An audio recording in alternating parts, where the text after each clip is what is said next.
guys, we're gonna make a Lego. First, you're not gonna need this for the hands. Second, this one too. And these two connect over. You need like this one. Now you need this one. And you need that.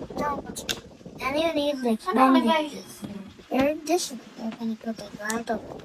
This one, you're gonna put it right over. If you want may parang nakasunod, put it like this one. Remember this? Put it over here. And now over here. Okay, you hear me? And do this. Do the other one like the same one, like this. And then we're gonna make the body. This is how the body. You need another disc. If you have the nakadikit, pwede. And you need this one. You see this? Put it right over there. And the other one, that will make the front. Yan. The front. And you need this. Ito ba yung sinasabi ko kung gusto mo upgrade yung para sa. And you need another. If you have this one, but two, okay lang. You want, and yung sinasabi kong kailangan mo dahil isa pa, naka-face upwards. Tapos kailangan mo na ito. And you need this one to put it right over here in the front. And this one, you're gonna put it right. Now you have your body.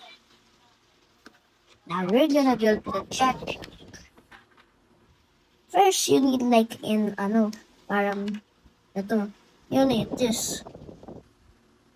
This one. May butos dyan, tapos may dalawa. And you need a one piece.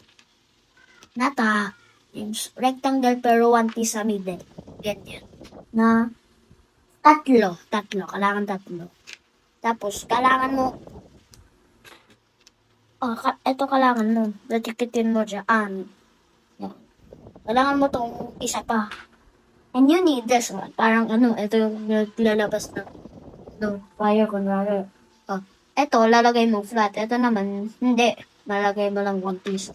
Ito naman, lalagay mo dito sa baba. Yan. Natikitin na yun. Now, you remember this, right? We're gonna put the hole inside to the one. That will make like like this one. We make it. Now, kaya sinabi kong isa pa, may missing. You need this one. Yan o, kita mo, diba? Again, with another one. Like this. And you need a square.